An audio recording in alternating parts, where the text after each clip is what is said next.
There's a town in Pennsylvania where the road smokes, the ground is hot, and the fire under it could outlive you by 200 years. There's a town in Alaska where almost everybody lives in one giant concrete building, and once the tunnel closes for the night, that's it. In Oklahoma, there's a town where the ground opened up without warning, the dust gave children brain damage, and the government told everyone to leave. And in Nebraska, there's a town with one resident who still runs the bar, files the paperwork, and keeps the library open. Today, we're counting down the 8 creepiest small towns in America, and number 1 isn't the scariest, it lingers. After this, next time you see a tiny town in the middle of nowhere, you might feel a little less adventurous. There's a settlement in Connecticut so unsettling that even people who don't believe in curses still talk about it carefully. Number 8, Dudleytown, Connecticut. The Village of the Damned. Hidden in the hills of northwestern Connecticut, Dudleytown was founded in 1747. Over time, the town became linked to deaths, disappearances, and stories people still talk about carefully. By the early 1900s, everyone had left, and the forest started swallowing what was left behind. Picture this: you're walking through the woods in broad daylight. The trail gets narrower, the trees get thicker, then you notice something off. No birds, no insects, no sound, just old stone foundations sitting in a silence that feels too heavy. Would you sneak in anyway, or is this an instant? Absolutely not. But abandoned woods are one thing. A town that's literally burning from below is something else. A town where the streets crack, smoke leaks out of the ground, and the disaster still isn't over. Number 7, Centralia, Pennsylvania.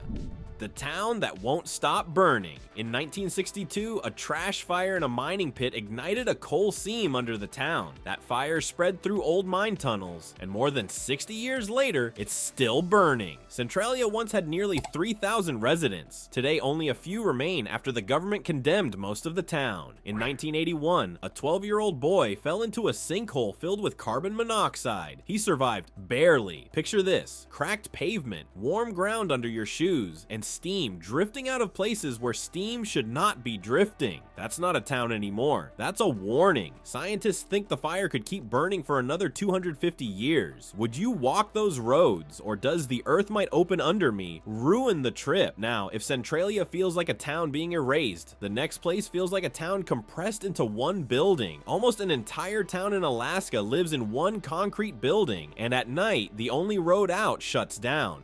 Number 6, Whittier, Alaska. The town under one roof. Whittier, Alaska has around 270 residents, and most of them live in one 14-story concrete building called Begich Towers. Most of town life happens in or around that one building. There's only one road in or out, and it runs through a one-lane tunnel that closes every night at 10:30. Picture this: it's late, something's going wrong, you want space, fresh air, anything, but the tunnel is closed, the snow is coming down, and your whole town is basically one giant shared hallway. Could you live there, or would that setup get old fast? And while Whittier is creepy because of how it traps people in, the next town is creepy because of what it did to the people already there. There's a town in Oklahoma where the ground could open under your feet without warning. The dust turned out to be poison, and the government eventually just told everyone to leave. Number 5, Peacher, Oklahoma. The town that ate itself. The lead had been getting into the water, the soil, and the children for years before anyone measured it. When they did, 34% of local kids had lead poisoning. Underground, old mine tunnels had hollowed out so much earth that engineers declared 86% of the town at risk of sudden collapse. Sinkholes opened in backyards. Roads dropped without warning. The EPA condemned it. The government bought people out. Then in 2008, a tornado came through and finished the job. Picture this: a residential street, completely normal except for the mountain at the end of it. Gray, chalky, 10 stories high, blocking the horizon like something that was never supposed to be there. The air carries a faint metallic taste you keep trying to place. The houses look like houses, the road looks like a road, and somewhere beneath your feet there is nothing. Would you go back for your things, or do some addresses stop being yours the moment you leave? Pitcher was abandoned because the place itself became the hazard. The next town was erased the same way, but in a single deliberate act. There's a Missouri town that the federal government bought in full, fenced off, and removed from existence. Not because of a sudden disaster, but because of what had been soaking into the ground for a decade. Number 4, Times Beach, Missouri. The town that was unmade. In the early 1970s, the town hired a waste hauler to spray its unpaved roads with oil to keep the dust down. That oil was laced with dioxin, one of the most toxic substances ever produced. Nobody knew. Kids played in the streets. Pets died. People got sick in ways that were hard to name. In 1982, the EPA came in and found dioxin levels up to 100 times the threshold considered safe for human contact. The federal government bought out every resident, every business. The buildings were demolished. The contaminated soil was incinerated on site in a facility built specifically for the purpose. The whole process took years. Today, Route 66 State Park sits where the town used to be. Families picnic there on weekends. There's a small museum in the old visitor center. Most people drive past it without stopping. Picture this: a parking lot, a trailhead, the sound of kids somewhere nearby. Nothing marks what's underneath except a sign most people don't read. The town didn't become a ruin, it became a park, which somehow makes it harder to hold in your mind. There's nothing left to point at. Would you let your kids play there? Or would knowing what's underneath be enough to keep you moving? Bombay Beach was never poisoned or condemned. It didn't end dramatically, it just slowly became something nobody wanted anymore. Which might be the strangest ending of all. There's a beach town in California where the shoreline is fish bones. The water is toxic and the whole place feels slightly unreal. Number 3. Bombay Beach, California.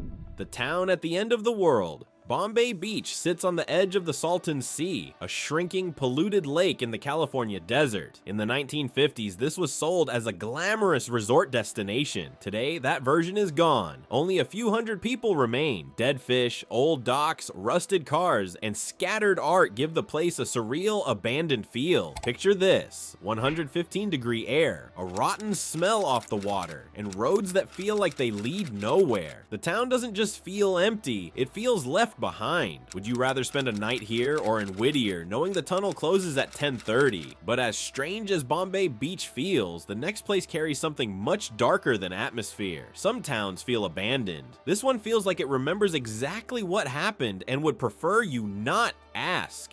Number 2. Rulo, Nebraska. The compound at the edge of nowhere. Rulo is tiny, remote, and known for something far worse than isolation. In 1985, Michael Ryan built a survivalist compound outside town and pulled followers into a violent white supremacist cult. What followed were months of torture, starvation, and murder. The FBI raided the compound. Ryan was convicted and later executed. Picture this: you turn off the highway and the place goes quiet in a way that makes you want to turn right back around. No movement, no chatter, just that heavy stillness that makes your own footsteps sound too loud. Visitors say Rulo feels frozen in time. Not haunted exactly, just marked. Would you even stop for gas here, or is this a full tank and keep driving situation? And after all that, you'd expect number 1 to be the most openly terrifying place on this list. It isn't. It's something sadder than that. The creepiest town on this list has no ghosts, no fire, and no murder house. It has one resident.